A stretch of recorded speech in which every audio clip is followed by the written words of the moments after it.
28 முதல் வசனம். கர்த்தருக்கு பயந்து அவன் பாக்கியவான். போதும் போதும். அடுத்த வசனத்தை பசிக்கலாம். கைகளின் பிரயாசத்தை போதும். இந்த சங்கீதத்தை தெரியாதவங்க யாருமே இருக்க மாட்டாங்க.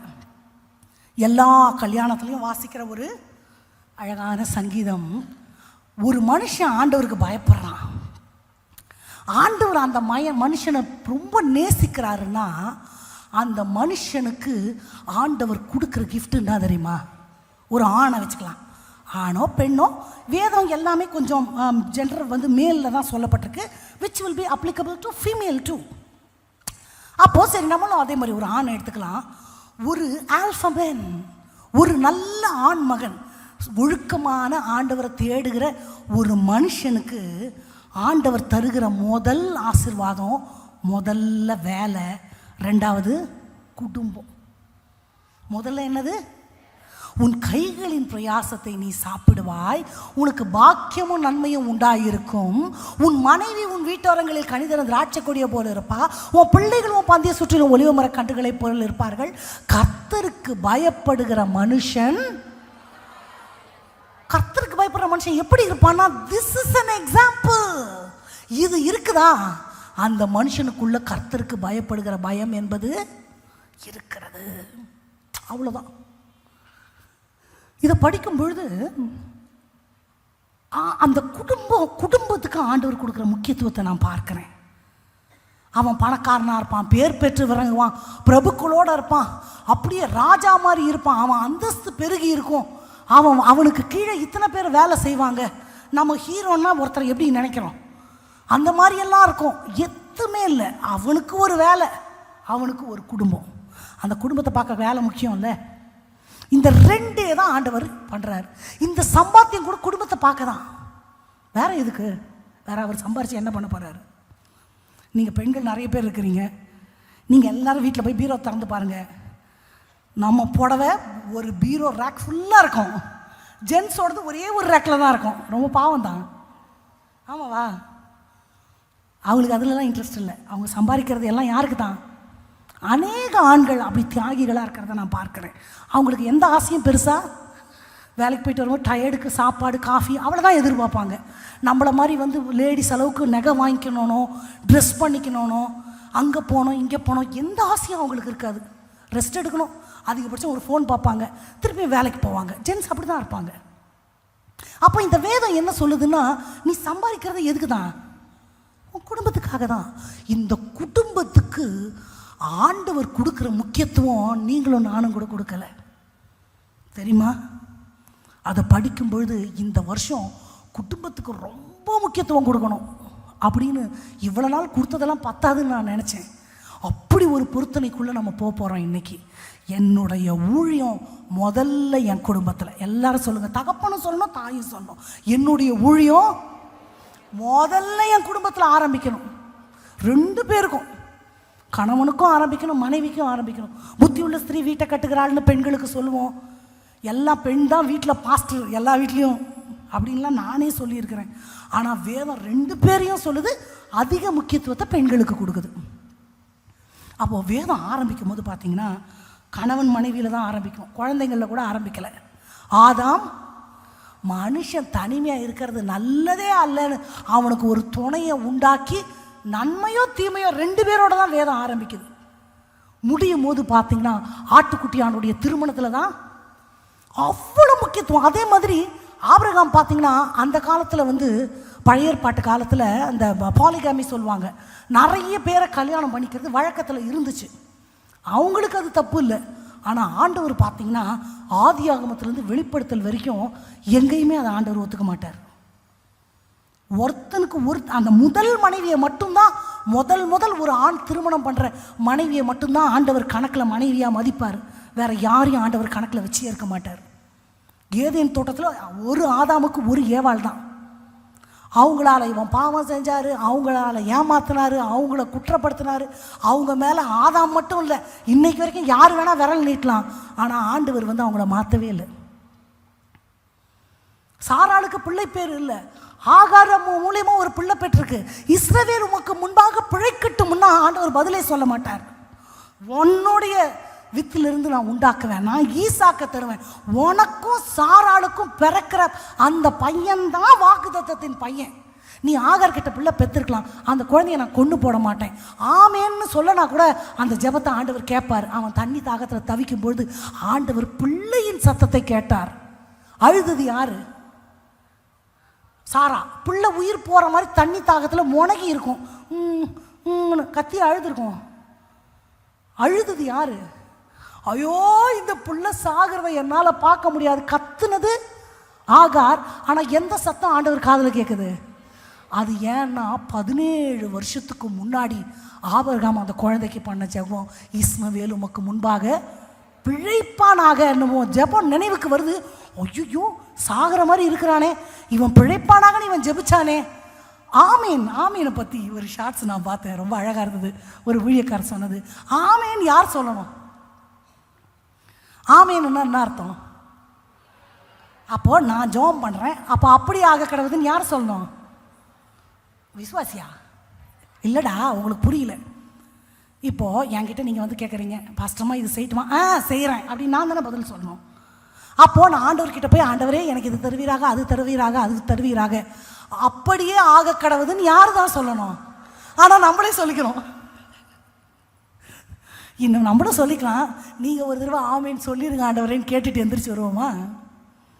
ஆமேன்னு சொல்லலை ஆண்டவர். அங்கே ஜெபம் போயிடுச்சு, ஏவுகணை மாதிரி அப்ளிகேஷன் போயிடுச்சு, அவ்வளோதான். அங்கே ஆண்டவர் எந்த பதிலும் சொல்லியிருக்க மாட்டார். ஆனால் பதிலே சொல்லனா கூட 17 வருஷம் கழிச்சு அந்த ஜெபம் அங்கே நிறைவேறும். அவன் சாகாமல் பிழைக்கும்படி அவனுக்காக அங்கே ஒரு துறவை என் ஆண்டவர் உண்டு பண்ணுவதை நம்மால் பார்க்க முடியும். அவ்வளோ பெரிய ஆண்டவர். நம்ம நினைக்கிறோம் நம்ம ஜெபத்துக்கு ஆண்டவர் அமைதியாக இருக்கிறார்ல, பதிலே சொல்லாமல் இருக்கிறார்ல அப்படின்னு நம்ம நினைக்கிறோம்ல. அப்படியெல்லாம் நினச்சிட முடியாது. சொன்னால் சொன்னது தான் அங்கே ரெக்கார்டில் எழுதுகிட்டே இருக்கும். மைனர் போலமா டி மைனர்.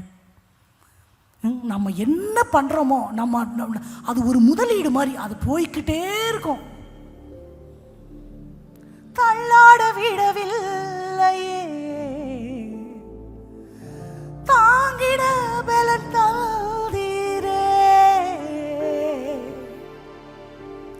ஜெபம் கேட்டீரையா, ஜெயம் தந்தீரையா. போய்க்கலாம். நம்ம நினைக்கிறோம் ஆண்டவர் அமைதியாக இருக்கிறாருன்னு. 17 வருஷம் ஆமேன் சொல்லாத ஒரு ஜெபத்துக்கு அவர் நினைவில் இருக்குமானா? முழு உலகத்தையும் ஆளுகிற ராஜா மூளையில் அந்த குழந்தை முடங்கிக்கிட்டு இருக்கிறது அவர் காதில் கேட்குமானா?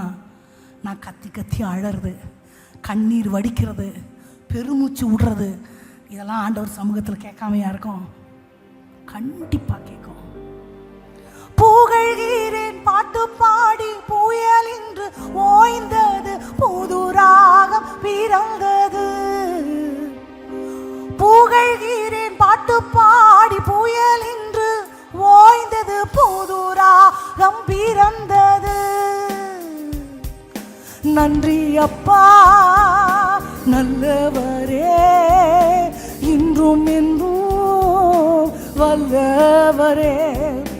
நன்றி அப்பா நல்லவரே, இன்றும் என்றும் வல்லவரே, இன்றும் என்றும் வல்லவரே. ஜெபம் கேட்டீரையா, ஜெயம் தந்தீரையா,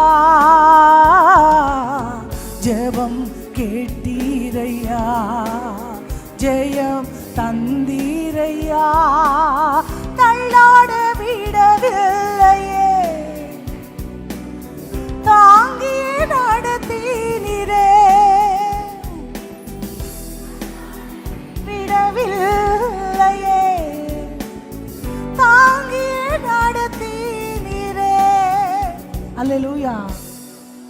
நம்ம ஜெபம் கேட்கல, ப்ரெசன்ட் சிச்சுவேஷனை பார்த்து நானும் ஜெபிச்சுக்கிட்டே தான் இருக்கேன், என்னமோ ஆண்டவர் மௌனமாக இருக்கிறாருன்னு அமைதியாக மட்டும் இருராதீங்க. காலங்களும் யுகங்களும் என் ஆண்டவரை மறக்கலாம் பண்ணாது. என் ஆண்டவர் தாம் செய்ய நினைத்ததை தடுத்து நிறுத்தவும் முடியாது. ஜெபத்தை கேட்கிறவர் என்பது அவருடைய நாமம். சாகாம பிழைப்பான். இந்த வார்த்தை தானே கேட்டேன். அவனை பெரிய ஜாதியாக்குங்கன்னு கேட்கல. ஆபிரகாம், இஸ்மவேல் உமக்கு முன்பாக அவன் உசுரோட இருக்கட்டும் அதுதானே கேட்டேன். கண்டிப்பாக உயிரோட தான் இருப்பான், அவன் சாக மாட்டான்.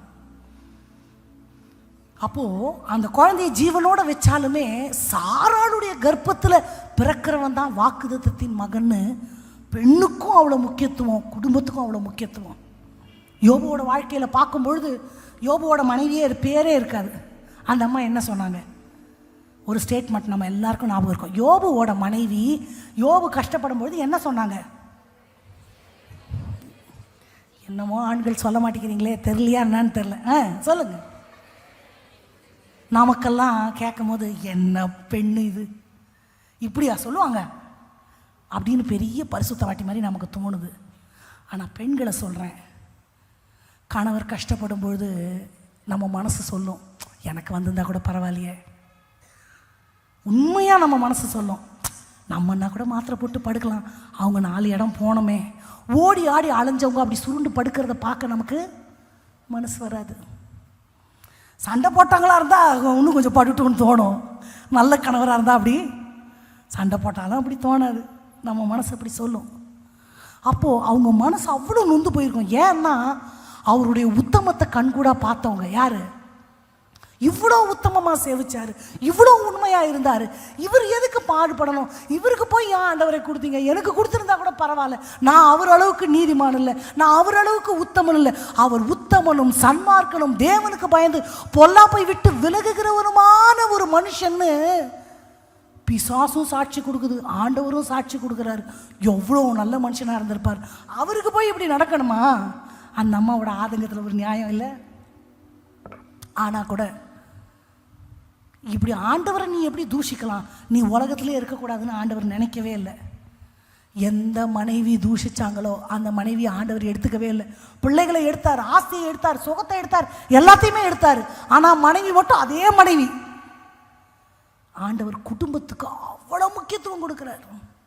ஒரு குடும்பத்தை காப்பாற்ற வேண்டும் என்று முழு உலகத்தை அழிக்கும் பொழுதும் பேழையை உண்டாக்கி அதுக்குள்ள அந்த குடும்பத்தை வைத்து உள்ளங்கையில் வச்ச மாதிரி பாதுகாத்தார்.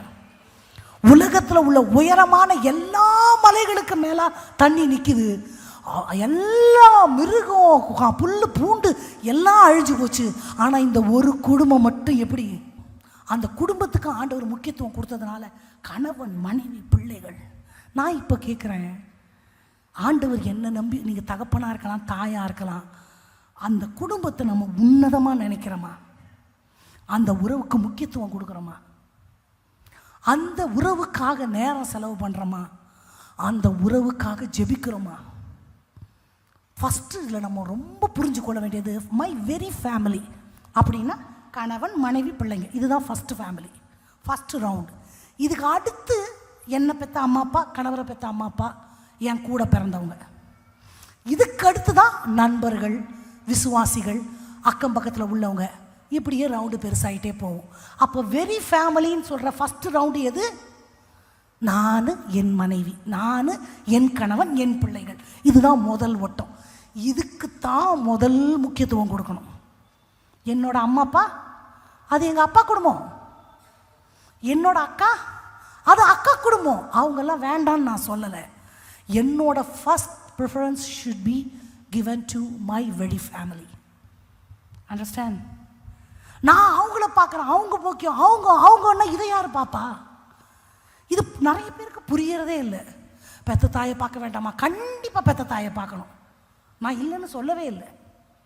நான் என்ன சொல்கிறேன், இந்த கணவன் மனைவி உறவுக்குள்ள இருக்கிற அந்நியோன்யம் தான் உங்களை பெற்றவங்களை பார்க்குறதுக்கு கூட உதவும்.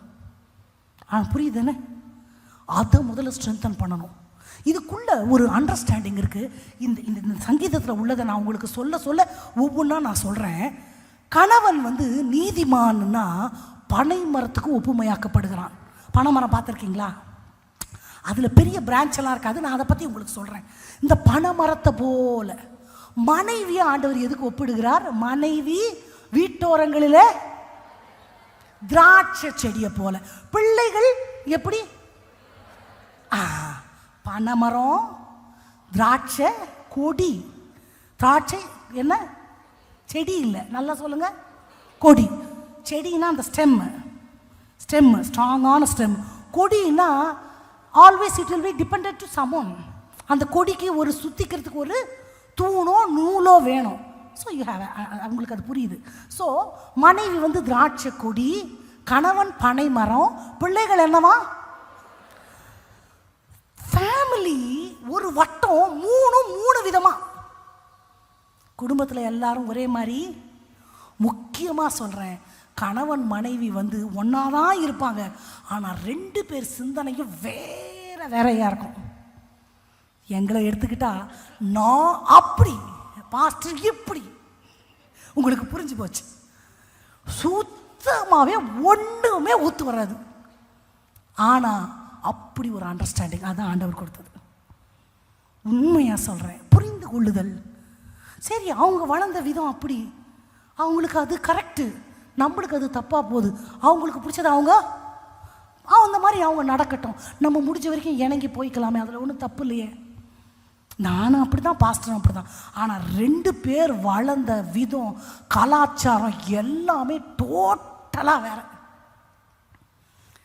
அப்போ இப்படி தான் இருக்கும். பிள்ளைகள் பார்த்தா எங்கள் 2 பேர் கேரக்டரில் ஒன்று கூட அவங்களுக்கு இருக்காது. அது இன்னொன்று. அதை பார்க்கும்போது என்னடா, 2ம் என் வயிற்றில் தான் பிறந்துச்சு, இது கேரக்டரே வேற, அது கேரக்டரே வேற, இதுக்கும் அதுக்குமே முட்டிக்கும்.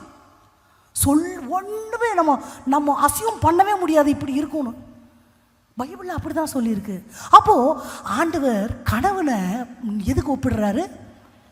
இந்த பனைமரம் பார்த்தீங்கன்னா வெளியே அப்படியே ட்ரையாக ரஃப்பாக இருக்கும், பார்த்துருக்கீங்களா? கொஞ்சம் தண்ணி ஊற்றினா கொஞ்சம் மாய்ச்சர் ஆகிடுமே அப்படின்னு நமக்கு தோணும். ஆனால் உள்ளுக்குள்ளே பார்த்தீங்கன்னா மாமரம் தேக்கு மரம் மாதிரி இருக்காது, பனைமரம் எப்படி இருக்கும்? ஸ்பாட்ச் மாதிரி. நான் நிறைய நீதிமான்கள் ஆண்டவரோட நடக்கிறவங்கள பார்த்துருக்கேன். வெளியே பார்த்தா ரக்கடு மாதிரி இருப்பாங்க, உள்ளுக்குள்ளே பார்த்தா தகப்பன் இருதயம், அவ்வளோ சாஃப்ட் நேச்சர். இதுதான் நீதிமான். நீதிமான் வெளியே பார்த்தா அப்படியே ஸ்ட்ரிக்டாக இருப்பார், அப்படியே ரொம்ப ஃபிட்டாக தெரிவார். ஆனால் உள்ளுக்குள்ளே பார்த்தா தகப்பன் இருதயம்.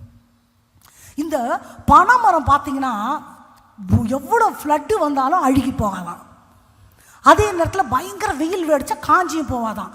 எல்லா சூழ்நிலையும் டேக்கிள் பண்ணி சர்வைவ் பண்ணக்கூடியது தான் இந்த பனைமரம். நீதிமான் அப்படி தான். எப்பேற்பட்ட சூழ்நிலைகளையும் கையாளுகிற ஒரு ஆளுகை திறனை ஆண்டவர் யாருக்கு கொடுத்துருப்பார்? நீதிமானுக்கு. இந்த பனைமரத்தை பற்றி இன்னொன்று என்னன்னா, அது பழசாக அதோட கனி ரொம்ப டேஸ்டாக இருக்குமாமா.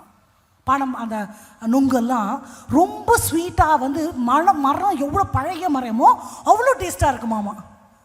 அப்போது அந்த நீதிமான் தேவனுக்குள்ளே இருந்து வளர கனியுள்ள வாழ்க்கையை நம்ம எல்லாரும் பார்க்க முடியும். அதுதான் ஆண்டவருக்கு பயப்படுகிற நீதிமான். There's a difference between the word நீதிமான், சன்மார்க்கன்ன்றதுக்கு வித்தியாசம் இருக்குது. அந்த 2 வார்த்தைக்கு என்ன வித்தியாசம் உங்களுக்கு தெரியாதா? சன்மார்க்கன்னா அவங்களுக்கு ஆண்டவரை தெரியாது, உலகத்து மனுஷராக இருப்பாங்க, ஆனால் ரொம்ப நல்லவங்களாக இருப்பாங்க, நம்மளை விட நியாயமானவங்களா ஒழுக்கமானவங்களா நல்ல ஒரு ஆல்ஃபமேனாக இருப்பாங்க. ஆனால் ஆண்டவர் இருக்க மாட்டார். அவர்களை தான் வேதம் சன்மார்க்கன்னு கூப்பிடுது. அதே நற்குணங்களோட ஆண்டவரோடு கூட நடக்கிறவன் தான் நீதிமான். அந்த நீதிமானை பற்றி தான் நான் பேசிகிட்டு இருக்கிறேன். அந்த நீதிமான ஆண்டவர் பனைமரத்தை போல செழிக்க பண்ணுவார். நீங்கள் பார்த்தீங்கன்னா மற்ற மரம்லாம் பிரான்ச் எல்லாம் சைடில் நீட்டிக்கிட்டு இருக்கும். தென்னை மரத்துக்கு கூட பிரான்ச் கொஞ்சம் நம்ம கையை விட பெருசாக இருக்கும். பனை மரத்துக்கு பார்த்தீங்கன்னா மொத்த பிரான்ச்சே இவ்வளோ தான் இருக்கும். அதோட ஒரே ஃபோக்கஸ் வந்து மேலே போயிட்டு அப்படியே வேர்ட்டிக்கலாக ஆண்டவரை பார்த்தே தான் போயிட்டுருக்கோம். எல்லாரும் சாமானியர்கள் அந்த மரத்தில் ஏற முடியாது, அப்படியே போகும். அப்போது நான் நோக்கிற திசை ஆண்டவர் என்று ஆண்டவரை பார்த்து தன் வாழ்க்கையை கொண்டு போகிறவன், கண்மலையாகி கிறிஸ்துவுக்குள்ள வேரூன்றி இருக்கிறதா அங்கே ஆண்டவரை நோக்கி தன் வாழ்க்கையை கொண்டு போகிறவன் தான் இந்த நீதிமான். இந்த நீதிமானுக்கு ஆண்டவர் ஒரு மனைவி தர்றார். அந்த மனைவி எப்படி இருப்பாளாம்? திராட்சை. நான் செடிக்கும் கொடிக்கும் வித்தியாசம் சொன்னேன்னா, கொடி என்ன பண்ணும்? ஏதோ உன்னை டிபெண்ட் பண்ணிக்கிட்டே தான் இருக்கும். யார்? ஒன்று வீட்டுக்காரை பிடிச்சிக்கும், வீட்டுக்காரர் சரியா இல்லைன்னா பிள்ளைய பிடிச்சிக்கும், கொஞ்சம் விவரமாக இருந்தால் ஆண்டவரை பிடிச்சிக்கும், எதையும் பிடிக்கலன்னா தோண்டு தோண்டு உழும், அழுதுகிட்டே இருக்கும், ஒப்பாரி வச்சுக்கிட்டே இருக்கும்.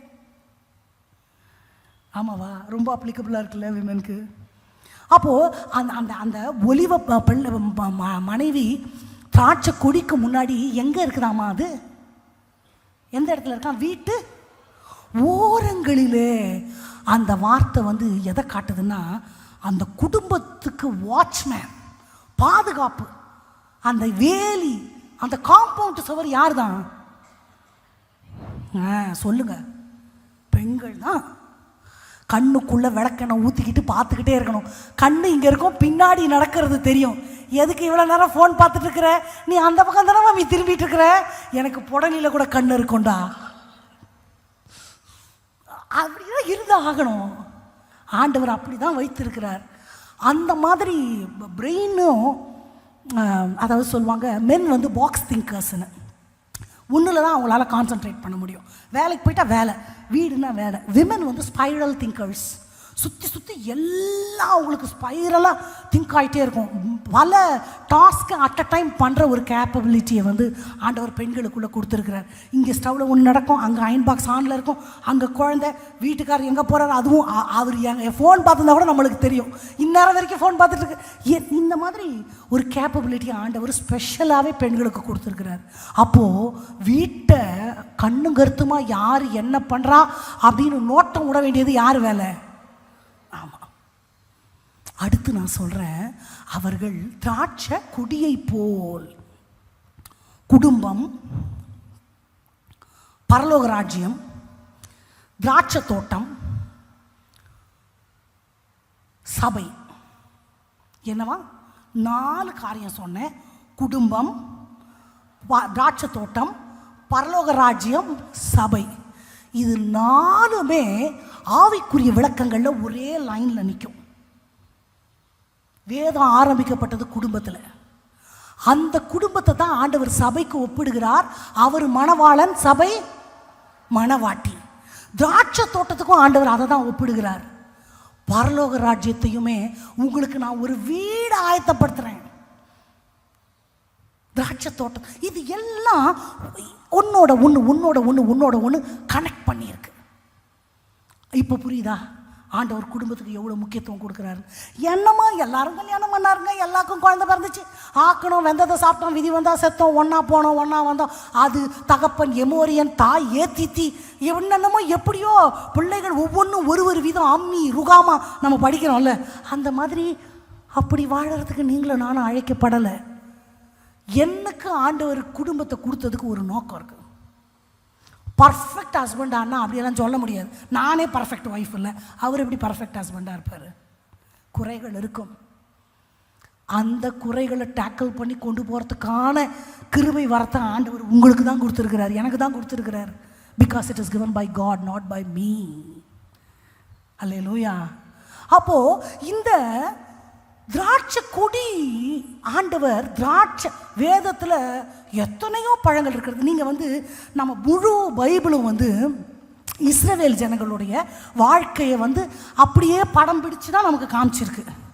அவங்க பார்த்தீங்கன்னா ஒலிவ எண்ணெய், அத்திப்பழம், திராட்சை, இது 3த்துக்கும் ரொம்ப முக்கியத்துவம் கொடுப்பாங்க. எதுக்கெல்லாம்? ஒலிவ எண்ணெய் வந்து மொத்த சமையலுக்கும் அதுதான் பயன்படுத்துவாங்க. அவங்க அதில் கொலஸ்ட்ரால் இல்லைன்றாங்க, ஆரோக்கியன்றாங்க. அவங்க வந்து வியாதி வந்தாலும் அது எண்ணெயை ஊற்றிக்குவாங்க, புண்ணு வந்தாலும் அத்திப்பழ அடைகளை போட்டாங்க, அதுவும் அத்திப்பழத்தையும் யூஸ் பண்ணுவாங்க. அப்புறம் முகம், அந்த ஸ்கின் எல்லாம் நல்லா இருக்கிறதுக்கு ஆலிவ் ஆயிலை பூசிக்குவாங்க. அழகு சாதனத்துக்கும் அதை தான் பயன்படுத்துவாங்க, சமையலுக்கும் அதான் பயன்படுத்துவாங்க. இந்த ஒலிவ மரத்தை ரொம்ப முக்கியத்துவப்படுத்தி ஆசரிப்பு கூடாரத்தில் பார்த்திங்கன்னா விளக்கு அணையாமல் இருக்க என்ன பண்ணுவாங்க? இன்னைக்கு மாதிரி ஆலையெல்லாம் இல்லை, இடித்து பிழிஞ்சு எண்ணெய் ரெடியாக இருக்கும். அபிஷேகத்தை குறிக்கும். அப்போ ஒலிவ மரத்துக்கு ரொம்ப முக்கியத்துவம் கொடுத்தாங்க. ஒலிவ பழங்களை சாப்பிடுவாங்க. அடுத்து அத்தி பழங்கள், அதே மாதிரி அத்தி பழங்கள் ரொம்ப முக்கியத்துவம். அடுத்து அவங்க ரொம்ப முக்கியத்துவம் எதுக்கு கொடுத்தாங்க? திராட்சை பழம். காணா ஒரு கல்யாணத்தில் என்ன பத்தாமல் போச்சு? கல்யாணம் திராட்சை பழம், திராட்சை ரசம் இல்லைன்னா கல்யாணமே இல்லை. நம்ம நினைக்கிற மாதிரி மிக்சியில் போட்டு டிர்ன்னு அடித்து ஃபில்டர் பண்ணி கொடுக்க மாட்டாங்க. அது பல நாள் ப்ராசஸ். அதை பூமிக்குள்ளே புதைச்சி வச்சு ஃபர்மெண்ட் ஆகி பயங்கர டேஸ்டாக அது வரும். அது பயங்கர வியாதிகளை குணப்படுத்தும், பலப்படுத்தும். அப்போது இந்த திராட்சை கொடி, திராட்சை எதை காண்பிக்கிறதுனா ஆரோக்கியத்தையும் ஆனந்தத்தையும் காண்பிக்கிறது. ஒரு பெண்ணை பார்த்தா தான் அந்த குடும்பம் எவ்வளோ சந்தோஷமாக இருக்குன்னு கண்டுபிடிக்க முடியுமா? பெண்கள் சந்தோஷமாக இருக்கணும், சிரிச்சுக்கிட்டே இருக்கணும், ஆரோக்கியமாக இருக்கணும். இதற்கு பெண்கள் மட்டும் இல்லை, ஆண்களும் ஹெல்ப் பண்ணணும். அவங்கள சந்தோஷமாக வச்சே ஆகணும். அவங்க சந்தோஷமாக இல்லைன்னா குடும்பம் சந்தோஷமாக இருக்காது. என்னப்பா மனைவியை தாங்குறியான்னா தாங்கி தானே ஆகணும். Sorry to say this. நான் திருமணமான புதுதில் ஒரு 3வது நாள் கல்யாணம் முடிஞ்சு எங்கள் மாமியார் வீட்டுக்கு ரிசப்ஷனுக்கு போகிறோம். இன்னும் ஒரு 10 நிமிஷத்தில் எங்கள் மாமியார் வீடு வரப்போகுது. பாஸ்டர் என் பக்கத்தில் தான் உட்காந்துருந்தார். இறங்கின உடனே தனியாக கூப்பிட்டாரு. இவர் என்னடா தனியாக கூப்பிட்றாரு, ஏதோ சீக்ரெட் சொல்ல போகிறாருன்னு போனேன். எங்கள் அம்மா அப்பா முன்னாடி நான் உன் கூட பேச மாட்டேன், உன் கூட உட்கார மாட்டேன், நீ கோவிச்சுக்காதன்னாரு. இது என்னடா இது? ஏன்னா எங்கள் அம்மா அப்பா முன்னாடி உட்காந்துக்கிட்டு நல்லா அடிச்சுக்கிட்டு குத்திக்கிட்டு இருந்தார். அவங்க அம்மா அப்பா முன்னாடி ஏன் அப்படி இருக்க மாட்டார்? மரியாதையான்னு கேட்டேன். மரியாதைலாம் இல்லை, மரியாதைலாம் இருக்குது. எங்கள் ஊருக்காரங்க ஒரு மாதிரி பேசுவாங்க. அது என்ன ஒரு மாதிரி? நம்மன்னா லவ்வாக பண்ணிகிட்ருக்கோம், கல்யாணம் தானே பண்ணோம், அதெல்லாம் உனக்கு புரியாது. பொண்டாட்டி தாசன்னு சொல்லிடுவாங்க. என்ன தாசனா? அந்த வார்த்தையெல்லாம் கேள்வி பட்டதே இல்லை. அதனால சரி எவ்வளோ நேரம் அப்படி இருப்பீங்க? ஊருக்கு போகிறது வரை அப்படி தான் இருப்பேன்.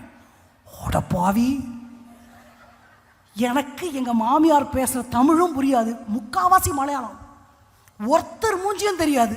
நீ அறியாத புதிய ராஜன் தோன்றுவார்ன்ற மாதிரி வந்தார் வாழ்க்கையில். சொந்தமும் கிடையாது, பந்தமும் கிடையாது. அதுக்கு முன்னாடி ஃபோனும் பேசுனது கிடையாது. எங்கள் மாமியாரை கல்யாண மேடையில் தான் மாமியார் மாமனாரையே பார்த்தேன். ஆண்டி மாமாவை பார்த்தா எங்கள் அப்பா பொண்ணு கொடுத்தாங்க. எனக்கு தெரிஞ்ச ஒரே மூஞ்சி எங்கள் வீட்டுக்காரர் மூஞ்சி. தீவு மாதிரி இருக்கு அந்த ஊர். அந்த ஊரை பார்த்தா இந்த ஊர் மாதிரியே இருக்காது, ஸ்ரீலங்கா மாதிரி இருக்கும். வந்தவங்களுக்கு தெரியும், ஒரே மரமும் மலைகளும் பள்ளத்தாக்குகளும் நிறைந்த பட்டணம். எல்லா சாப்பாடு கலாச்சாரம் எதுவுமே நான் கற்பனை பண்ண முடியாத மாதிரி ஒரு ஊர். ஒரு ஜீவனை நம்பி போனால் அந்த ஜீவன் நட்டாத்தில் கை விட்டுட்டு பேச மாட்டேன், இப்படி பட்டம் சும. என்னால் ஒரு நிமிஷம் அங்கே இருக்க முடியல. இந்த நிமிஷம் வீட்டுக்கு போகணுன்னு இருக்கு.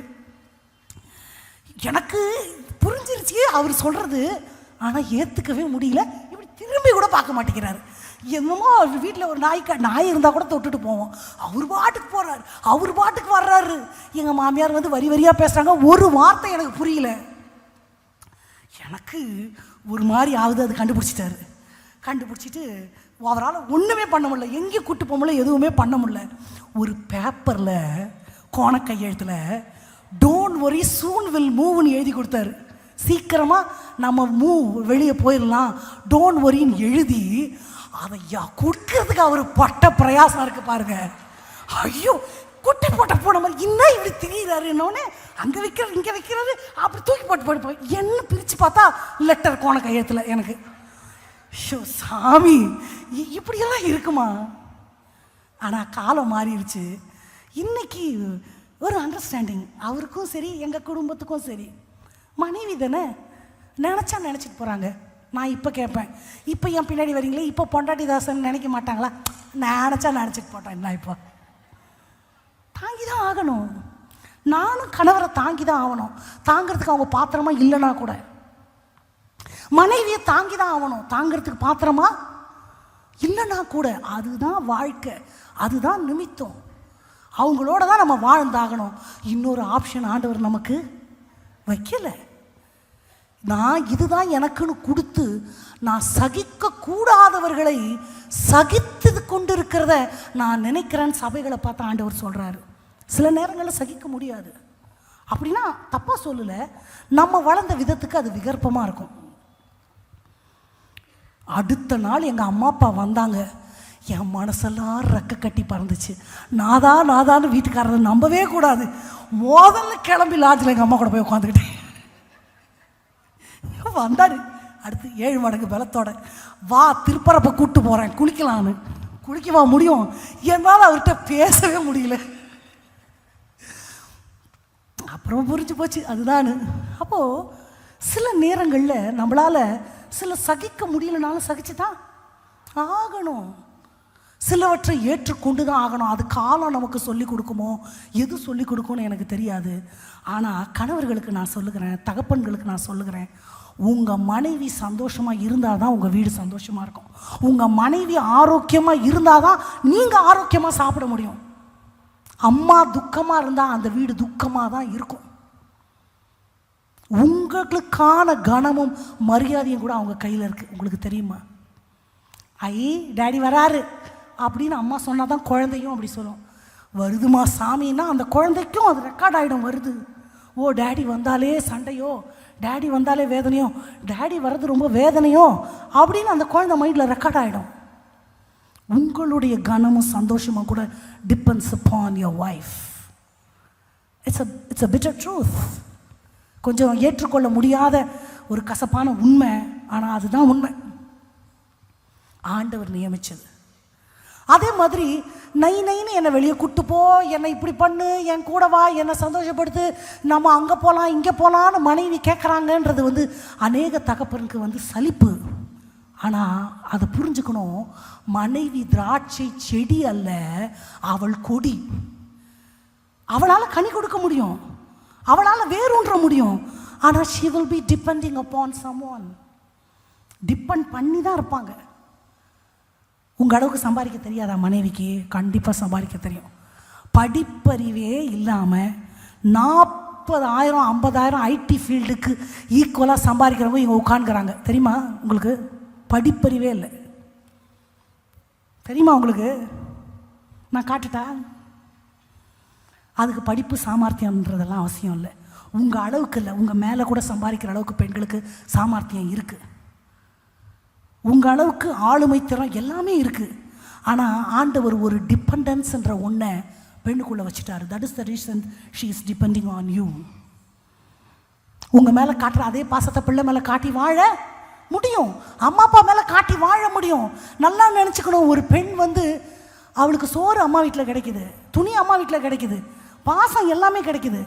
அதை விட்டுட்டு கணவன்கிட்ட வரும்பொழுது அங்கே இல்லாத ஒரு ஸ்பெஷல் பாசம் கிடைச்சா மட்டும்தான் அது நல்லாயிருக்கும். இல்லைன்னா அம்மா வீடே பரவாயில்லன்னு இருக்கும். ஆமாவா? ஸோ அதை கண்டிப்பாக ஒவ்வொரு தகப்பனும் கொடுத்து தான் ஆகணும். அப்படி இருந்தால் தான் அந்த பெண் சந்தோஷமாக இருப்பாங்க, அப்போ தான் அந்த குடும்பம் சந்தோஷமாக இருக்கும். நம்பர் 3, பிள்ளைகளை ஆண்டவர் என்ன சொல்கிறாரு? ஒலிவ மரத்தை பற்றி உங்களுக்கு நான் சொல்லியிருக்கிறேன். அதுக்குள்ளே சாவாமை, முழு உலகமாக அழிஞ்சாலும் அழியாமல் துளிர் விட்டது எது? நோவா காலத்தில். அழியாமை சாவாமை என்று ஒன்று இந்த ஒலிவ மரத்துக்கு இருக்குது. ஆனால் இங்கே ஒலிவ மரம் இல்லை, பிள்ளைகள் எங்கம்மா? ஒலிவ மர கன்றுன்னா குட்டி உண்டு. இதை குறித்து ஒரு வசனத்தை வாசிக்கலாம். 52வது சங்கீதத்தின் 8வது வசனத்தை வாசிக்கலாமா? தேவனுடைய ஆலயத்தில் எப்படியா ஒலிவ மர கன்று வீட்டில் இருக்கு. ஆலயத்தில் மரத்தை போல இருக்குன்னா புடுங்கி எங்கே நாட்டப்படணும்? இப்படி என்னமோ இப்படி முழிச்சா நான் என்ன பண்ணுறது? கன்றா வீட்டில் இருக்குது. இப்போ ஆலயத்தில் மரம் ஆயிடுச்சுன்னா, நீங்கள் வயல் பார்த்துருக்குறீங்களா? வயலில் விதைக்க மாட்டாங்க, நாற்று நடுவாங்க. அந்த நாற்று எங்கேருந்து வந்துச்சு? வேற ஒரு இடத்துல அதை விளைய வைப்பாங்க. கட்டாக கட்டி எடுத்துன்னு ஒன்று ஒன்றா வயலில் தண்ணிக்குள்ளே லேடிஸ் தான் நிறைய பேர் நடுவாங்க. நீங்கள் பார்த்துருக்கீங்களா? நான்லாம் பார்த்துருக்கேன். அப்போது அது விளைகிறது ஒரு இடம், நாட்டப்படுவது. என் பிள்ளை என் குடும்பத்தில் பிறந்திருக்கு, கன்றா இருக்குது, இது எங்கே போய் நாட்டப்படணும்? சத்தமாக சொல்லாமா? ஆலயத்தில் தான் என் பிள்ளை நாட்டப்படணும். என் பிள்ளை டாக்டர் ஆகலாம், இன்ஜினியர் ஆகலாம், என்ன வேணால் ஆகலாம். ஆனால் மரமாக அவன் நாட்டப்பட வேண்டிய ஸ்தலம் எது? இதை எப்படி என் பிள்ளைக்குள்ளே நான் விதைப்பேன்னு எனக்கு தெரியாது. தகப்பன் தாய் 2 பேரும் இதை விதைக்கணும். இன்றைக்கி ஒரு வேதனையான காரியம் என்னன்னா, ஞாயிற்றுக்கிழமை ஆலயத்துக்கு கூட பிள்ளைங்களை வீட்டில் படிக்கட்டும்னு விட்டுட்டு வந்துடுறாங்க அம்மா அப்பா நிறைய பேர். எப்படி அவங்களுக்கு சத்தியம் தெரியும்? எப்படி சத்தியத்தை அவங்களுக்குள்ள நம்ம விதைப்போம்? எனக்கு தெரியவே இல்லை. மற்ற நாள் இப்போ 100 நாள் ஜபத்துக்கு 100 நாள் அவங்கள கூட்டின்னு வர முடியாது. சில பிள்ளைங்க 10th படிப்பாங்க, அது நியாயம், ஒத்துக்கலாம். ஆனால் ஞாயிற்றுக்கிழமை ஆராதனைக்கு கூட நான் என் பிள்ளைய நான் கூட்டிகிட்டு வரமாட்டேன்னா அது எப்படி ஒத்துக்க முடியும்? அப்போ என் பிள்ளை நடப்படாது, அது ஒலிவ மர கன்றா இருக்காது. ஆண்டவர் அழைத்த அழைப்பு ஒலிவ மர கன்றாதான். பெண்ணை எப்படி அழைக்கிறாரு? திராட்ச கொடி. கொடி டிபெண்ட் பண்ணிக்கிட்டு இருக்கும், ஆனால் அது கனிகளை தரும். அந்த கனி எப்படி இருக்கணும்? எப்படி தெரியுமா இருக்கும்? இப்போ படிங்க எண்ணாகமம் 13. அந்த நான் சொல்லிடுறேன், உங்களுக்கு நேரம் ஆகுது. இந்த தேசத்தை உழவு பார்க்க போனவங்க அந்த திராட்சை கொலையை எப்படி தூக்கிட்டு வந்தாங்களாம் உங்களுக்கு தெரியும்? 2 பேர் தோள் மேலே கட்டை வச்சு ஒரு கொலையை 2 ஆண் மக்கள் தோள்பட்டையில் வச்சு கட்டி தூக்கிட்டு வந்தாங்களாம். அப்போ ஒரு பழம் இவ்வளோ பெருசு இருந்திருக்குமா? நான் கற்பனை பண்ணி பார்க்குறேன். ஒரு பழம் சாப்பிட்டாலே, ஒரு பழத்தையும் முழுசாக நம்மளால் சாப்பிட முடியாது. அப்போது அந்த ஒரு தேசத்தை பார்த்துட்டு வந்து என்ன சொல்கிறாங்க? அப்போ அந்த தேசத்தினுடைய வளம் எப்படிப்பட்டது, அந்த தேசத்தினோட மண்ணோட வளம் எப்படிப்பட்டது, அந்த தேசம் எப்படி ஆசீர்வதிக்கப்பட்டதுன்றதை இண்டிகேட் பண்ணுறது தான் அந்த திராட்சை கொலை. அப்போது உங்களுடைய மனைவியை பார்த்தா தெரியும் இந்த நீதிமான் இந்த குடும்பத்துக்கு எவ்வளோ முக்கியத்துவம் கொடுத்துருக்கிறார், மனைவியை எப்படி பார்த்துக்கிறார், மனைவியை சந்தோஷமாக வச்சுருக்கிறாரா, சுகமாக இருக்கிறாங்களா, அந்த மனைவி சந்தோஷமாக இருக்கிறாங்களான்றது அந்த மனைவியை பார்த்தா இந்த நீதிமான நான் அளக்கிற அளவுகோல் அது. இதை பார்க்குற தகப்பன்மாருக்கு சொல்கிறேன், நமக்கு வாச்சது அப்படி தயவு செய்து சொல்லாதீங்க. ஆண்டவர் எனக்கு கொடுத்ததுன்னு சொல்லுங்கள். ஏவாளை பற்றி குறை சொல்லும் போது கூட ஆதாம் சொல்கிறாரு, நீர் எனக்கு தந்த எனக்குன்னு வந்து வாச்சிச்சு பாருங்க, அப்படி சொல்லக்கூடாது. அதுக்குன்னு மகானா இல்லை, எல்லார்கிட்டையும் குறைகள் இருக்குது. குறை இல்லாதவங்க என்கிட்ட என்ன குறை இருக்குன்னு பாஸ்டர் போய் பார்த்தா கேட்டால் தான் தெரியும். எங்கள் அப்பாவை பொறுத்த வரைக்கும் நான் ரொம்ப நல்ல பொண்ணு, ரொம்ப அமைதியான பொண்ணு. எங்கள் அப்பாவை பொறுத்த வரைக்கும் 23 வயசு வரைக்கும் தானே அவர் கூட இருந்தேன், அதுக்கு மேலே இல்லை. எங்கள் பாஸ்டர்கிட்ட வந்து 4 பொண்ணில் ரொம்ப நல்ல பொண்ணை உங்களுக்கு கொடுத்தேன்னு சொல்லி போட்டார். பாஸ்டர் அமைதியாக இருந்தார். எங்கள் அப்பாவுக்கு மரியாதை கொடுத்து முடிச்சுட்டு வந்து என்கிட்ட சொன்னார், உங்கள் அப்பா அப்படி சொல்லும் போது எனக்கு கோபமாக வந்துச்சு. ஏன்னா நீ பண்ணுற அக்கிரமெல்லாம் எனக்கு தானே தெரியும். அப்படின்னா அக்கிரமம் பண்ணனா எல்லாம் இப்போ சொல்லு, இன்னொரு தடவை உங்கள் அப்பா இப்படி சொல்லக்கூடாது சொல்லி. அப்போ கேரக்டர் வேறு, கல்யாணம் ஆகி குழந்தையெல்லாம் பிறந்த பிறகு இதெல்லாம் கேரக்டர் மாறுது, கோபம் வருது. அதுக்கு முன்னாடியெல்லாம் கோபம்லாம் வராது. அப்போது அப்பா அம்மா கிட்ட அப்படி நல்ல பேர் வாங்கிடலாம். கொஞ்ச நாள் இருந்தோம், வீட்டுக்காரத்தை 40 வருஷம் வாழ்கிறோம், அவங்களுக்கு தானே தெரியும். அப்போது குறை இல்லாதவங்க யாரும் இல்லைன்னு நான் சொல்ல வரேன். எல்லாரிடத்துலையும் குறைகள் இருக்கிறது. குறைகளினால சலித்து கொண்டும் சபித்து கொண்டும் வாழ்வது வாழ்க்கை அல்ல. நான் கற்பனை பண்ணுற மாதிரி எல்லாம் அமைஞ்சிடாது. எனக்கும் தான் ஆசை, வீட்டுக்காரர் இப்படி இருக்கணும், பிள்ளைங்க இப்படி இருக்கணும், ஒரு லிஸ்ட்டே கொடுக்கலாம். அதே மாதிரியே எல்லாம் அமைஞ்சிருமா? அவங்கள கேட்டால் அவங்க ஒரு லிஸ்ட்டு கொடுப்பாங்க, நீ இப்படி இருந்தால் தான் எனக்கு பிடிக்கும், அப்படி இருந்தால் தான் பிடிக்கும், பிள்ளைங்க இப்படி. அதே மாதிரி நான் இருக்கிறோமா? இல்லை. தேவன் எதை கொடுத்தாரோ அதை ஏற்றுக்கொண்டு, நான் அழைக்கப்பட்டதற்கு ஒரு நோக்கம் இருக்கிறது, அந்த நோக்கத்தின் படி வாழறதுக்காக தான் ஆண்டவர் என்னை அழைச்சிருக்கிறார். இப்போ நான் சொன்னேன் எல்லாரும் ஊழியம் செய்யணும், ஊழியம் முதல் குடும்பத்துக்குள்ளே ஆரம்பிக்குதுன்னு சொன்னேன். நீதிமான் நேராக ஆண்டவரை மாத்திரம் பார்க்கணும், ஆண்டவரை மாத்திரம் பார்க்கணும்.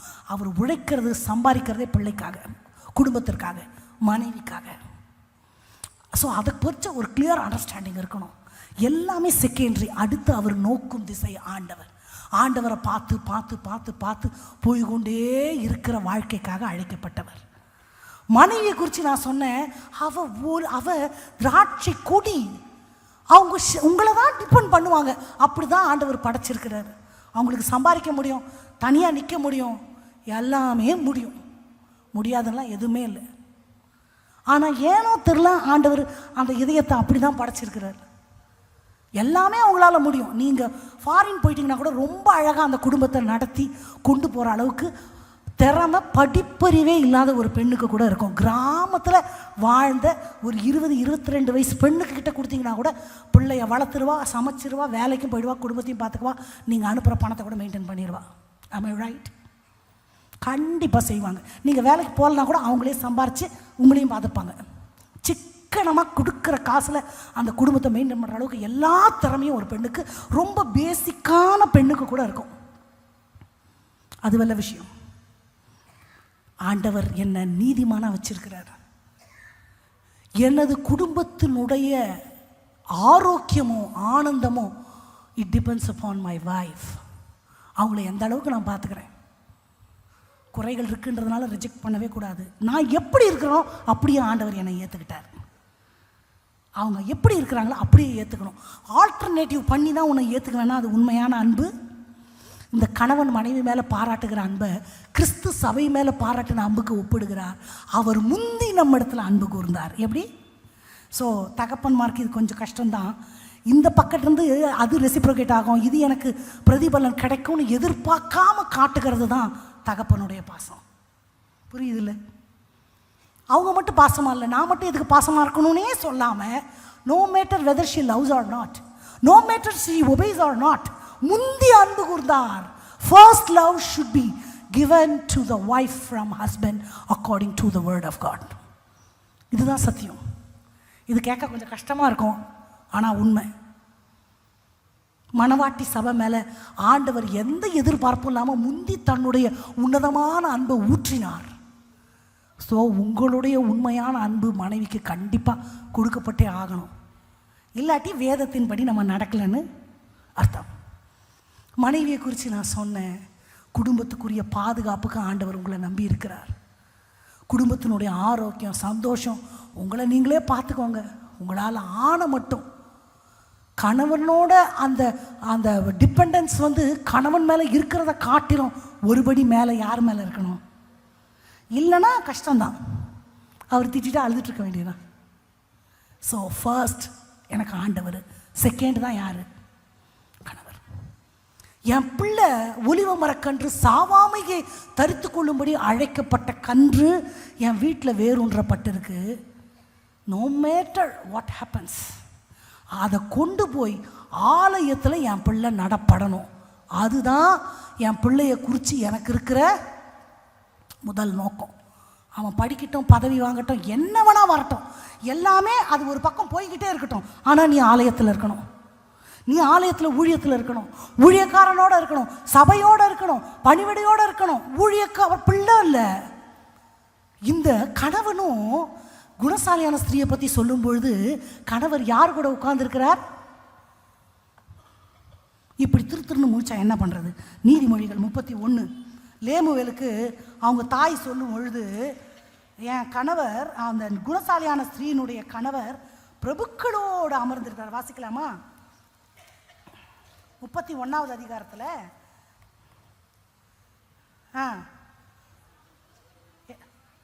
தேசத்தில் எத்தனாவது வசனம்னு சொல்லுங்க? 20. புருஷன் தேசத்து மூப்பர்களோட நியாயஸ்தலங்களில் உட்கார்ந்திருக்கையில் பேர் பெற்றவனாய் இருக்கிறான். நம்ம குணசாலியா இருக்கிறோம்னா இந்த கணவன் எங்க தான் இருக்கணும்?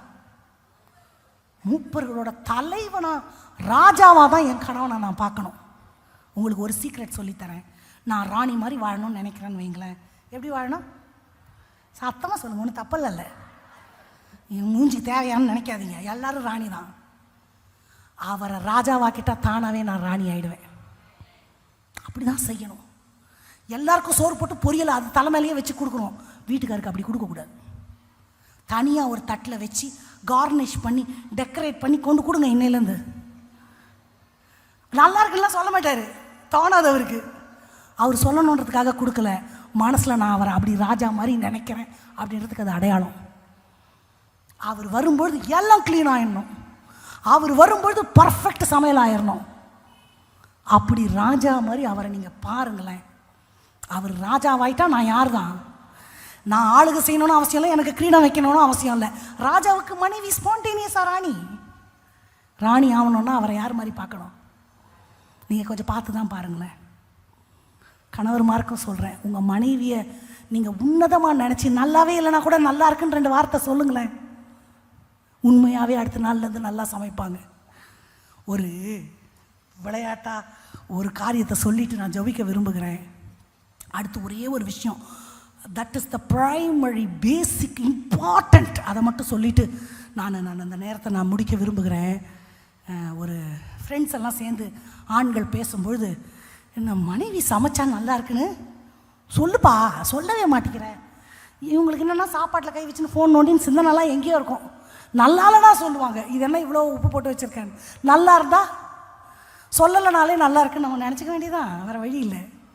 அப்போ ஃப்ரெண்ட்ஸ் எல்லாம் சொன்னாங்களாம், நீ சொல்லணும். ஒருத்தர் எப்போவுமே சொல்ல மாட்டாராம். அன்னைக்கு நீங்கள் தான் முக்கியமாக கேட்கணும். உறுதியாக மனசில் நினச்சிட்டாராம், இன்றைக்கி போய் என்னோடய மனைவி சமையலை நான் புகழ போகிறேன். ஸோ அவங்க சாப்பிட்டு போட்டு வச்சுட்டு போயிட்டாங்களாம். மேலேருந்து ஒரு பை நிறைய துணியை துவைக்க எடுத்துகிட்டு போயிட்டுருக்குறாங்களாம். இவர் ஒரு வாய் வச்சுட்டு, ஆஹா ஓஹோ அமிர்தமாக இருக்குது, உன் கைக்கு தங்க வளையல் போடணும், எப்படி இப்படி சமைச்சேனோடனே அந்த குண்டான லொட்டுன்னு கீழே விட்டாங்களாம் கோவத்தில்.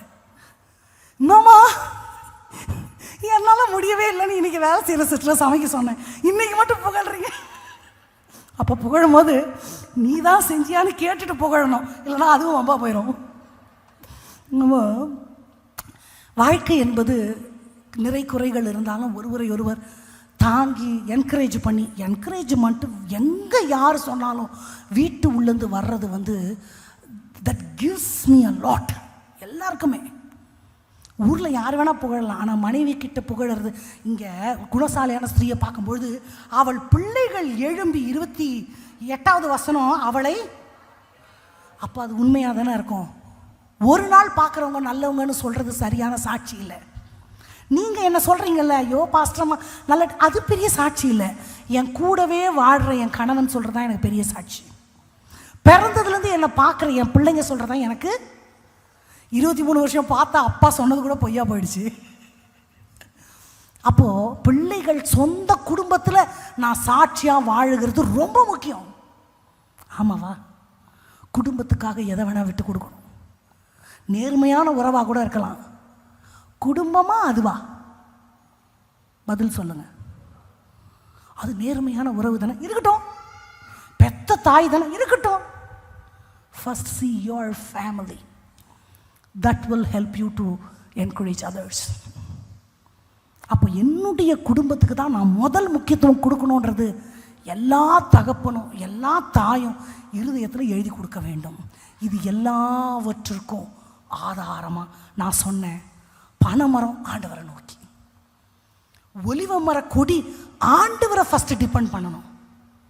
மரக்கன்று திராட்சை கொடி, ஒலிவ மரக்கன்று ஆலயத்தில் போய் நடப்படணும். ஸோ மூணுக்குமே ஒரே ஃபோக்கஸ், காட் காட் காட், ஆண்டவர் ஆண்டவர் ஆண்டவர். இது எங்கே ஆரம்பிக்கும்? குடும்ப ஜெபத்தில் ஆரம்பிக்கும். உங்கள் வீடுகளில் குடும்ப ஜெபம் இருக்குதா? 2 நேரம் பண்ணணும். 2 நேரம் பண்ணாட்டி அட்லீஸ்ட் ஒரு நேரமாவது எல்லாரும் குடும்பமாக தான் உட்காந்து சாப்பிடணும். சாப்பிட்டுட்டு ஜோம் பண்ணாலும் சரி, ஜோம் பண்ணிட்டு சாப்பிட்டாலும் சரி. காலையில் சில நேரம் முடியாது, மதியமும் முடியாது, பிள்ளைங்க ஸ்கூல் போயிடுவாங்க. எனக்கு தெரிஞ்ச வரைக்கும் நைட்டு அதை நம்ம வச்சுக்கலாம். நான் ப்ராக்டிக்கலாக சொல்கிறேன். இல்லை உங்களுக்கு வாழ்க்கை முறை எப்படி இருக்கோ, இந்த நேரத்துக்கு சாப்பிட்றதுக்கு முன்னாடி இல்லைன்னா சாப்பிட்ட பிற்பாடு குடும்பமாக உட்காந்து சாப்பிட்டுட்டு பேசிட்டு குடும்பமாக ஜோம் பண்ணிட்டு படுக்கிறத கண்டிப்பாக குடும்பத்துக்காக அந்த நேரத்தை எல்லா தாய் தகப்பனும் ஒதுக்கியே ஆகணும். அதில் அவ்வளோ குடும்ப ஜெபம் இல்லாத வீடு கூரை இல்லா வீடு. கூரையே இல்லாத வீட்டில் எப்படி குடியிருக்க முடியும்? ஆண்டவரை வேற எப்படி நான் பிள்ளைகளுக்கு காட்ட முடியும்? ஞாயிற்றுக்கிழமை ஒரு நாள் கூட்டிகிட்டு வர்றது, இல்லைன்னா படிக்கட்டும்னு விட்டு போட்டு வர்றது, ஆன்லைனில் பார்க்குறது, ஏதோ ஒரு நாள் டீன்ஸ் மீட்டிங்கு, சண்டே ஸ்கூலு ஒரு நாள் அட்டன் பண்ணுறது எப்படி அவங்களுக்கு பத்தும்? குடும்பமாக உட்காந்து ஜெபம் பண்ணி நமக்கு தெரிஞ்ச வசனத்தை வாசித்து நமக்கு தெரிஞ்ச மாதிரி ஏதோ ஒரு அந்த வசனத்துக்கு ஒரு விளக்கத்தை பிள்ளைகளுக்கு சொல்லி, இல்லை ஒரு சாட்சியை சொல்லி, இல்லை ஒரு சம்பவத்தை சொல்லி அவர்களுக்குள்ள நாளுக்கு நாள் விதைச்சா மட்டும்தான் இந்த நீதிமான ஆண்டவரை பார்ப்பார். இந்த திராட்சை கொடி ஆண்டவரை டிபெண்ட் பண்ண முடியும். இந்த ஒலிவ மர கண்டு ஆலயத்தில் நாட்டப்பட முடியும். இல்லாவிட்டால் எதிர்காலம் இல்லை. என்னை ஆண்டவர் அழைத்ததற்கு ஒரு நோக்கம் இருக்கிறது. எல்லாரும் வாழுகிற வாழ்க்கைக்காக ஆண்டவர் அழைக்கலை. எல்லாரும் வாழ்கிற மாதிரி சம்பாரித்தோம், சாப்பிட்டோம், தூங்கணும், வீடு கட்டணும், முடிஞ்சதை வாங்கணும், வாங்காட்டி கடனோட போயிட்டோம். இந்த வாழ்க்கைக்கு ஆண்டவர் உங்களை என்ன அழைக்கலை. சம்பாரிப்பு எல்லாம் ஒரு பக்கம் இருக்குது. give much importance to your family to go towards God. ஆண்டவரை நோக்கி போகிறதுக்காக அந்த குடும்பத்துக்கு முக்கியத்துவம் கொடுக்கணும்.